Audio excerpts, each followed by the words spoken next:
application review, business review, investment, lifestyle,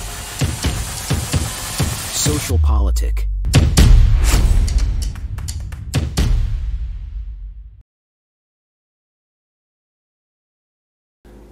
Halo Bapak Ibu, saudara-saudari sekalian, lovers and haters, salam cerdas Indonesiaku. Jumpa lagi kita pada kesempatan kali ini.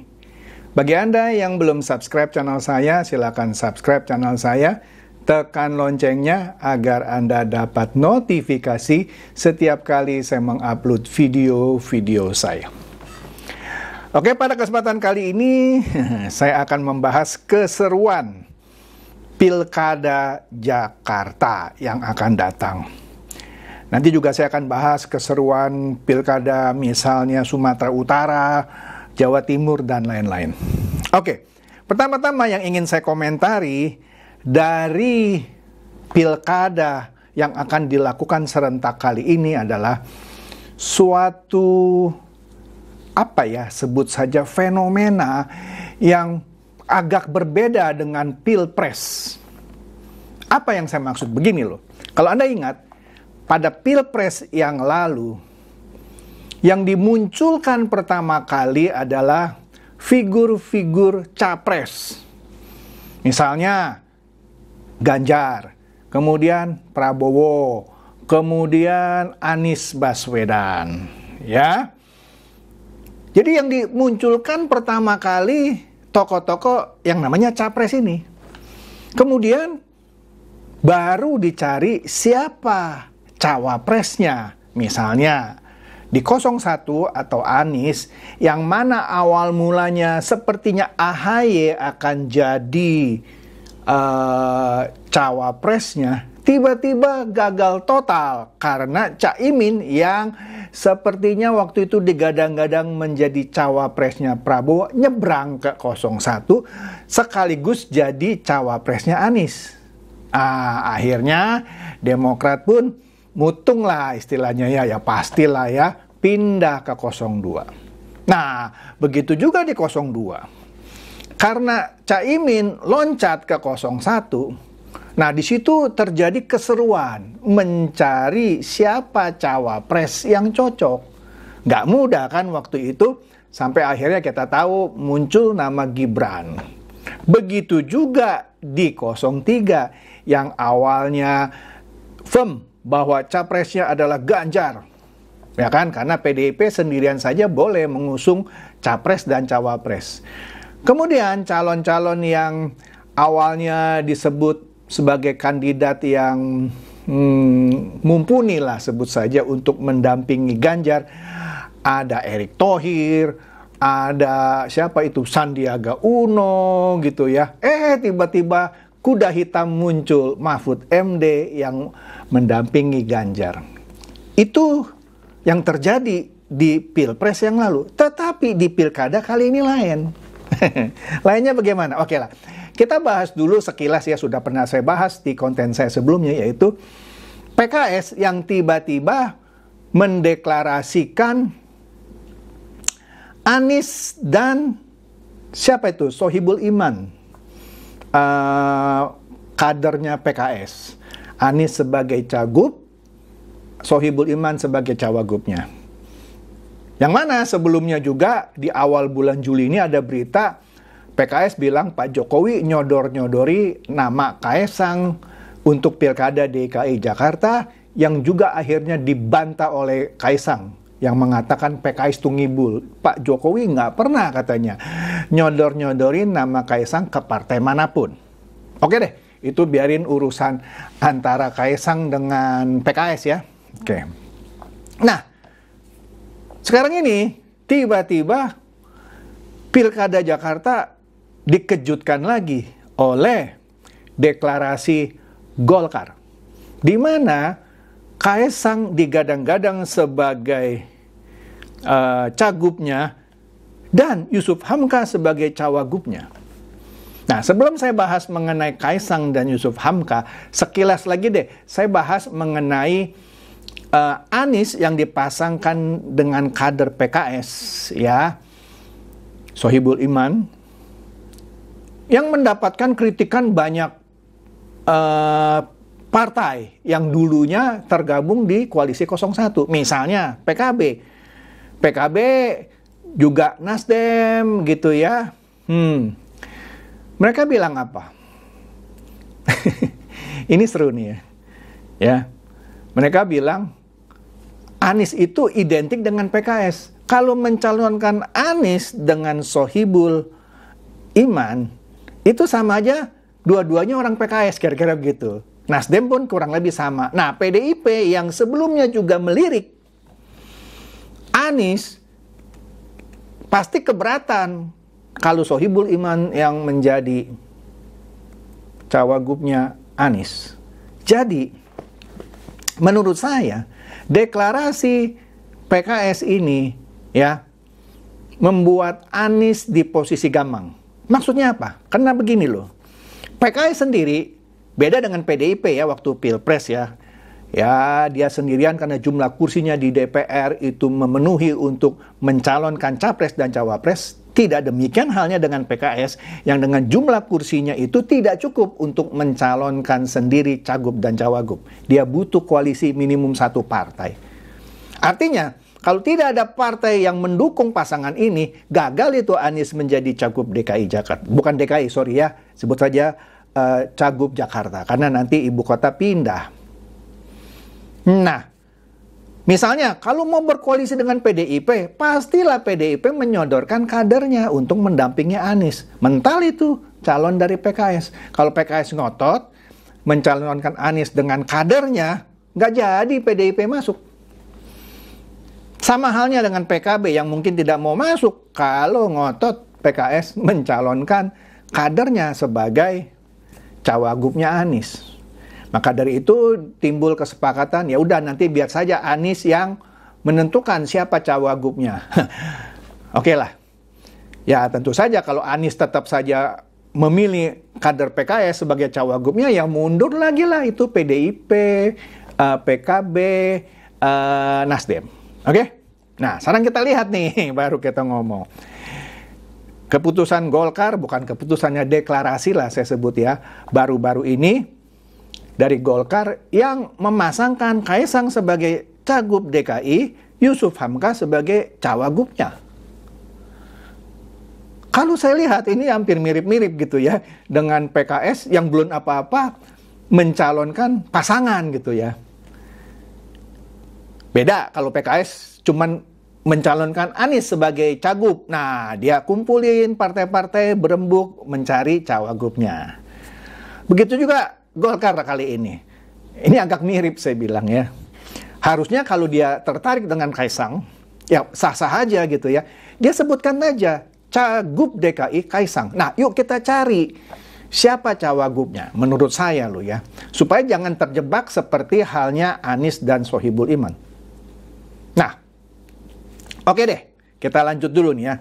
Kita lihat nih, tanggapan Yusuf Hamka ketika dideklarasikan oleh Golkar menjadi cawagupnya Kaisang.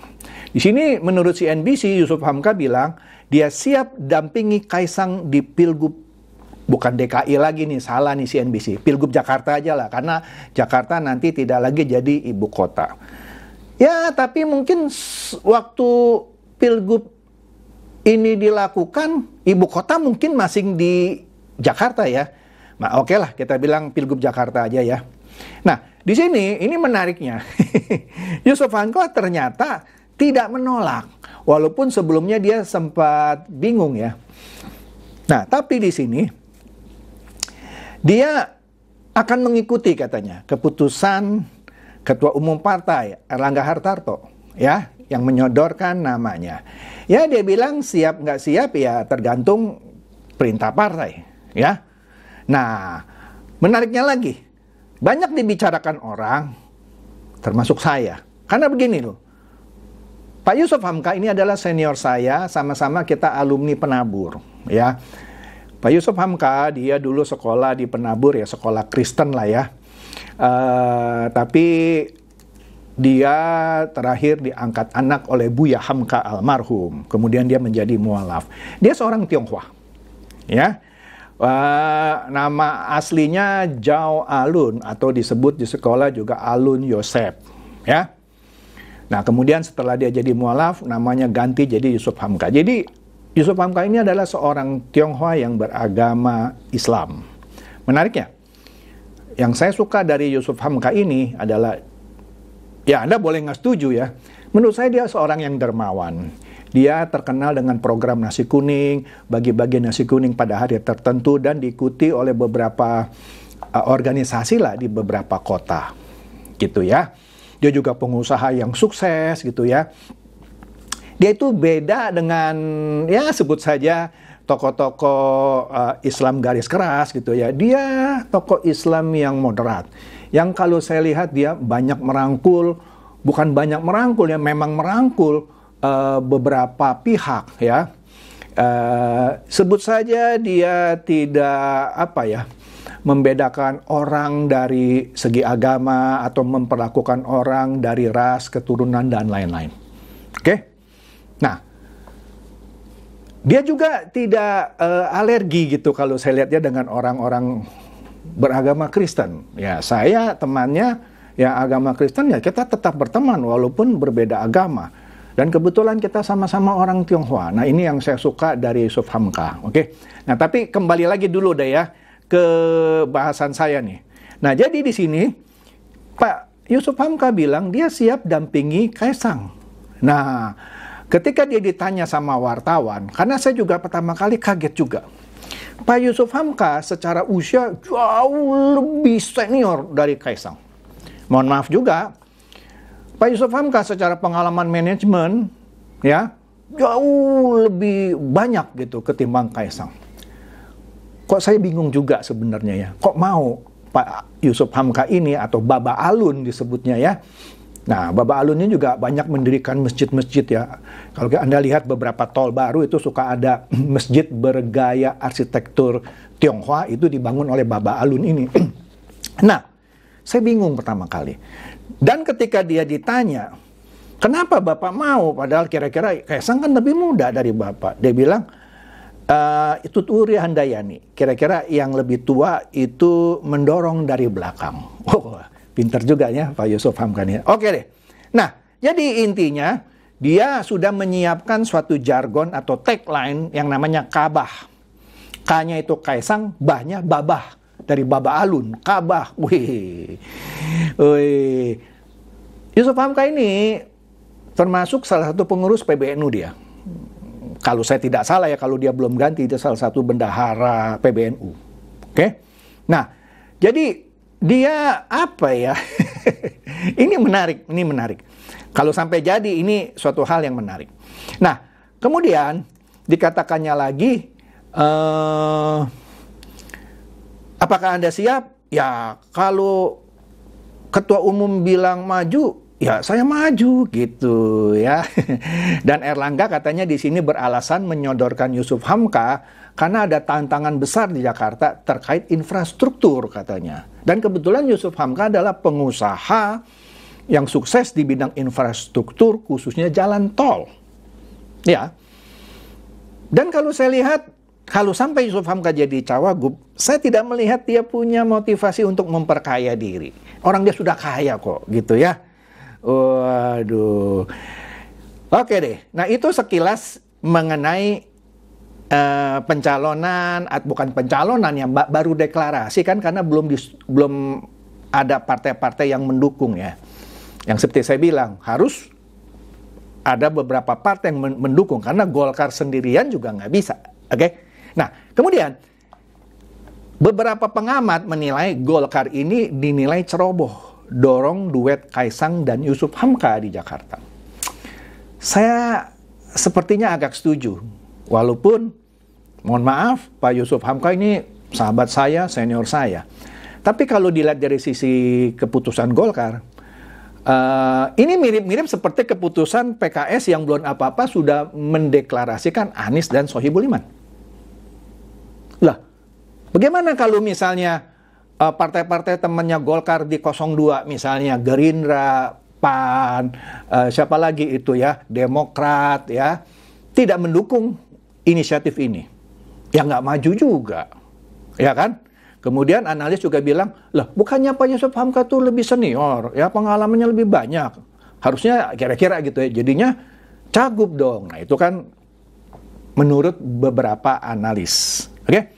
Nah, kemudian kalau kita lihat juga nih Detik News, itu kira-kira terbukti gitu apa yang tadi saya ucapkan.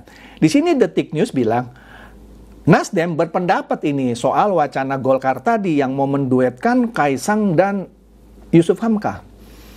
Bagi Nasdem, ya, Anies itu tetap top priority sebagai cagup. Tapi dengan kadernya gitu. Makanya saya bilang ya, PKS awalnya juga melakukan kecerobohan. Nasdem bilang top priority tetap Anies, tapi dengan calegnya, kira-kira gitu ya. Nah, kemudian bagaimana dengan konco-konco Golkar ya yang di 02? Kita lihat di suara.com ini, PAN dalam hal ini Pak Zulhas ya menanggapi deklarasi duet Kaisang dan Yusuf Hamka ya. Kenapa? Zulhas ini ngotot putrinya yang mau dimajukan di Pilkada Jakarta. Maksudnya kalaupun Kaisang dia maunya putrinya yang dimajukan, kira-kira begitulah ya. Atau dengan keadaan kadernya lah, kan putrinya tuh kader PAN gitu ya. Nah ini kan seru ya, seru. Kemudian yang menariknya lagi, PSI, partai di mana Kaisang sebagai ketua umum. Nah ini seru juga nih ya. PSI di sini menurut CNN bilang tak ada kesepakatan duet Kaisang dan Yusuf Hamka di Pilgub DKI. Saya bingung juga disebut DKI ya. Ya oke lah, kita anggap nanti waktu pilkada itu Jakarta masing ibu kota lah ya. Kalau saya lebih suka sebutnya Pilkada Jakarta ya, atau Pilgub Jakarta aja. Tapi oke lah. Nah, di sini PSI ini menyatakan bahwa tidak ada kesepakatan ya dalam hal mengusung Kaisang dan Yusuf Hamka ya dalam Pilgub Jakarta ini nanti, ya. Nah, di sini menariknya, Wakil Ketua Umum DPP PSI Andi Budiman memastikan, waduh, hal itu tak disepakati dalam pertemuan PSI dan Partai Golkar, ya. Nah, dia cuma menyebut itu hanya usulan Golkar atau itu hanya deklarasi yang dibuat oleh Golkar saja. PSI sendiri belum menyepakati, oke? Nah, jadi tidak ada kesepakatan. Nah, jadi bagaimana menurut Anda semua? Siapa kira-kira yang cocok untuk Pilgub Jakarta? Karena kalau saya endus nih ya, Golkar sepertinya tidak mau menaruh Ridwan Kamil di Pilgub Jakarta. Karena menurut ya analisa lah sebut saja gitu ya, Ridwan Kamil itu kuat di Jawa Barat. Diperkirakan Ridwan Kamil akan menang mudah di Jawa Barat ketimbang kalau dia ditaruh di Jakarta, karena basis dia sudah kuat di Jawa Barat. Oke, makanya sepertinya Golkar tidak mau mengorbankan Ridwan Kamil dengan ditariknya ke Jakarta. Itu menurut saya ya. Nah, kemudian menurut Anda juga, siapa yang cocok mendampingi Anies? Karena ada partai ya, saya lupa ada satu partai, saya baca begitu ya, padahal dia bukan PDIP. Dia merasa Anies itu cocok kalau dipasangkan dengan ketua DPRD sekarang yang dari PDIP. Ya, nah itu menarik gitu. Kalau saya tidak salah, Partai Nasdem tadi ya, ya, atau partai manalah yang menganggap Anies itu baru cocok kalau dipasangkan dengan kader dari PDIP. Kemudian dari Demokrat juga ya yang saya baca, dia kalau Kaisang dimajukan sebagai cagup DKI, dia juga mau memajukan kadernya. Kalau nggak salah namanya Jansen Sitindaun untuk menjadi cawagup. Ya, oke deh. Karena menurut saya ini menjadi sesuatu yang agak sedikit kompleks ya.